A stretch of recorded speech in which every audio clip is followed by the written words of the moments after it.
So people have asked why the Dear Esther's set on a Hebridean island. What's really interesting about this is one of those times when your kind of aspirations as an artist and the practical realities kind of dovetail. We knew that we had to have some way of limiting the player from disappearing off the play space, and when we made the original, it was a mod, and because it was a Half-Life 2 mod, you kind of had Eastern European city, spaceship, or blasted, desolate landscape, where you had three options if you didn't want to start making any other assets. So it started off with these practical constraints. We don't want to set it on a spaceship, we don't want to set it in an Eastern European city, so it's got to be on this kind of like this desolate landscape. And we want to limit the player, so an island seems like a natural choice. And it's really interesting how you start from that, and we had this big lump of clay on a table that we were carving out paths and things to annoying the cleaners and things like that. And Jess and I were talking, and Jess started making sort of snippets of music to kind of go in there. And then all of a sudden we just went, oh, that's the story. Oh, that's what happened here. But it really started, I think, from the place. And when we started looking at photographs of Boré, we started going and reading some of the history behind it. Suddenly that was it. And it just was really, really naturally became, this is the place, this is what happened here, this is how it feels. And then everything else kind of coalesced around that. Yeah, I think as an artist it made my job a lot easier, because those islands are so kind of like, the environment is kind of hostile. You're out there in the Hebrides. You've got this kind of like inclement weather. You've got cold, rain, snow. It's a very kind of it can be a very depressing place to be at times, but it's also at the same time very beautiful, and it's this kind of like stark, bare landscape, but has this beautiful surroundings. So it's, in terms of art, I think it really helped me to portray a lot of the themes in Dear Esther. And there was a natural fit with the music as well. It suggested a musical style, which was really key, I think.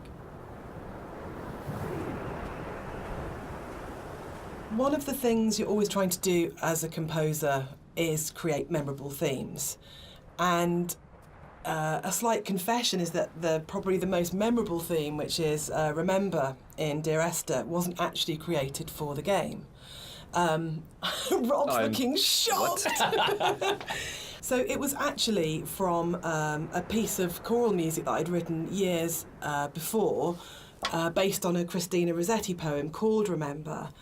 And one of the things I was talking about earlier was how I didn't have any budget. So I had this piece of choral music, and I thought, hang on, this is absolutely perfect for Esther, but I don't want to use all of it. So the only bit that you actually get in the game is the first line of the choral piece of music. But that actually went on to form the main theme of the music that I wrote. And I think for me it's really interesting about how things that you've written earlier, years before, sometimes come in really, really useful and fit. So I always tell people and students not to despair if something doesn't get used or doesn't work at the time, because actually there'll come a place or in a time where you think, hang on a minute, I've got something that fits. So in terms of that memorable theme, the Remember theme gets used in multitude of different ways during the game. And one of the things it does is helps you to identify the kind of psychic place that you're in the game. So the theme is played in lots of different ways, and actually you'll notice that as you go through the game, it becomes more and more broken and more manipulated and broken down as the player goes through the journey and as you're psychologically struggling to get to the end point in the game. So music's really, really useful for highlighting the psychological mood. And we talk a lot about psychogeography, which always sounds a bit pretentious, but actually I think it's really important to what the three of us did in the game. Yeah, absolutely. Dan, maybe you want to talk sort of like a bit the about core that. kind of idea about psychogeography. If you're not in the place you're in, is not the place you're in, or you create the place you're in. It's not just as you're here and then the landscape's out there, but you don't navigate like a city by street signs and by those kind of formal things. You navigate it by the things which are significant to you in the way that you've lived in that space. And I think that was really kind of key to, I think it's really central to how the fusion of art and story and music come together in Dear Esther, because it's not a place where we're going, right, we have to lead the player up here because it's a natural formation, and then you would naturally have a piece of music here because you come around a corner. But the story, music and art all work around the idea of what's going on in the narrator's head at this point. How do we represent his emotional state relative to this landscape? And again, it's that idea of the game is, it's a dream of a place. It's like the idea of it being a fever dream or a coma dream, which obviously ties in a lot with the kind of story, and we'll come back to in a lot more detail when we get to the caves a bit later on.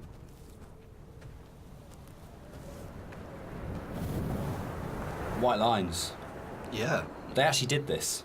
It was really cool. I found this historical document. They used to do this on Bore and the Hebrides. If their disease broke out, Really? they'd actually chip out and expose the chalk. So if you're on a boat and you were coming to the island, you'd know not to land because it was infectious, which is the coolest, most amazing. It's one of those things where you go, it's almost impossible as a writer to come up with something as cool as that. It just has to be something that was actually done. And it's so sad as well. And I love this bit and the fact that we can do it because it feels really real because it references a real thing. And I know there's something really special about that, but it was always one of those bits in the game that I thought, we've got to be able to represent this somehow. We have to be able to get these things in here. Yeah, I mean, that's really interesting. I actually didn't know that was actually based historically in real life, but that's really cool. Because I mean, my thing about the White Lines is that it was this completely surreal thing, but also it was kind of, it just added to the landscape. It's like, whoa, what the hell is that? And putting that into the game was kind of challenging because to me it just seemed like, oh, it's going to be really hard to pull off. In a way that's kind of realistic, but then when you look at the kind of art style of the game, it's not really a realistic thing. Like everything is half imagined. So in that way, it kind of really fit into the landscape, and it kind of creates this amazing sort of landmark that you see in the environment. And I just found it really interesting to hear about that. Yeah. I think it's one of those things where it's not a realistic place. And I mean, no game is a realistic place anyway, but one of those things where understanding that you're making something which isn't real and you have that kind of capacity to be to explore it artistically. And we'll come back and talk about sort of like it not being realistic, I think, in a little while. But that's really, really important because then you can say it's about what these things kind of represent or how they make you feel as a player, not about going, is this accurate? And I get really inspired by sort of doing a lot of research into kind of history and things like that with all of our games. Because you can just find those things that just kind of like speak to you. But it's amazing you can find that in like an 18th century book and go, that really speaks to me now, that has meaning now, and that's fascinating, I think.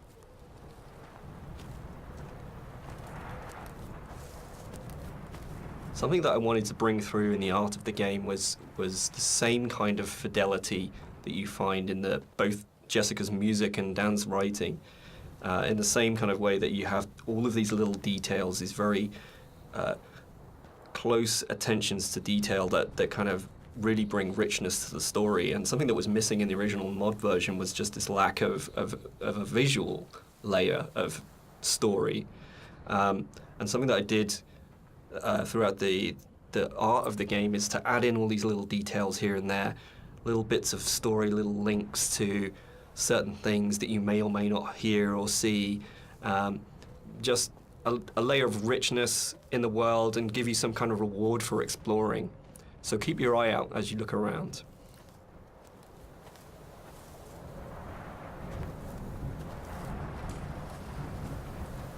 There's a scene in Donnie Darko where Drew Barrymore's playing his English teacher, and she talks about cellador as being the most beautiful word in the English language, and about it's the sound of the words together. And Dear Esther actually comes from the introduction From a Faith No More song, the Crab song on the first album, Introduce Yourself.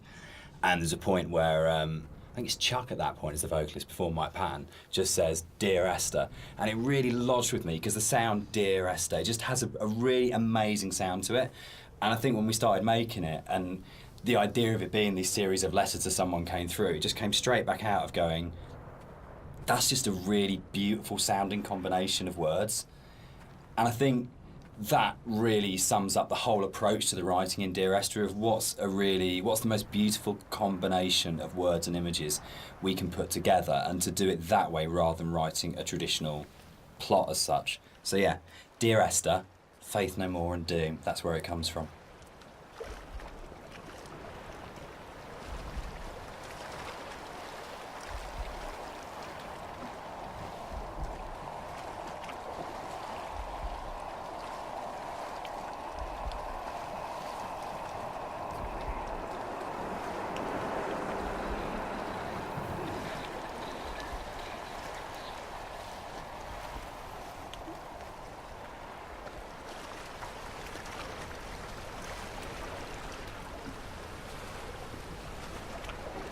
I think the central question to the entire experience, for most people that have played it or are talking about it, is this idea of, is the island real?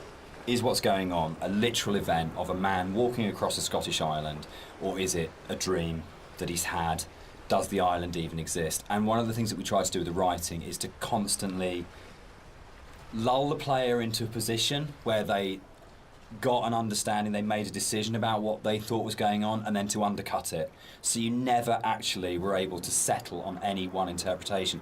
And that was the challenge I set myself when I wrote the original mod, was can we put a story in a game that not only lends itself to multiple interpretations, but there is no stable interpretation. Every single interpretation you have will always have questions, and you'll never be able to fully trust what you think you understand about the game. So it's challenging, I think, for that result. And it becomes quite a challenging kind of game story because of that, because you don't ever get that situation to go, I understand it now, I can walk away from this thing and it's all closed off and it's tidy. It was a very deliberate attempt to say, no matter where you think you are with this story, you're always questioning whether or not that's right. One of the things that's been most commented on with the audio and the music in Dear Esther is how sparse it is. And that was a really deliberate tactic. I wanted to leave room for the player to think and to dream and to wonder and to put their own interpretation into what was happening. And I think the problem with so much modern media is how bombarded we are constantly. It's the kind of MTV, flash in your face, constant music. And Dan and I watch a lot of drama together, and that really is constant Endless, music. which is constantly telling you what you should feel, like really clearly, and it's like being kind of beaten up by the music sometimes. And when you read a lot of reviews of Dear Esther, a lot of people say they had this time to think and to interpret, and that was one of their favourite things, that they placed themselves so directly into the game and it's their experience. And I think that's actually the greatest success of the game on all points, from the story to Rob's art to the music, is we all left space for the player to dream.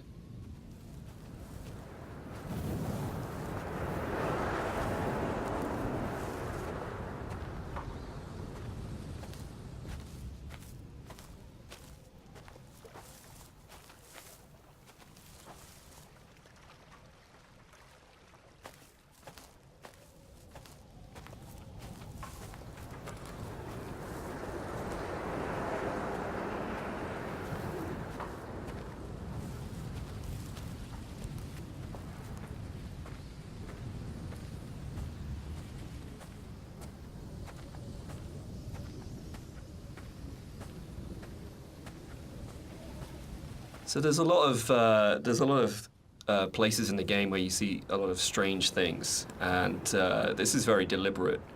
One of the things we wanted to do is just kind of like not spoon feed the player every little piece of story. We kind of just, some things are literally just in there to just kind of let you think and let you decide on whatever you want to bring to the story yourself. So it's kind of like I approached it like an impressionist painting, where you've got like this kind of very vague outline of things, but if you stare at it enough, you can kind of like fill in the spaces, and kind of the image comes together on its own. So a lot of these kind of strange pieces of geography and stuff, that's really kind of deliberate in some ways, just to kind of keep the player's mind open and kind of bring their own interpretations of the story through that.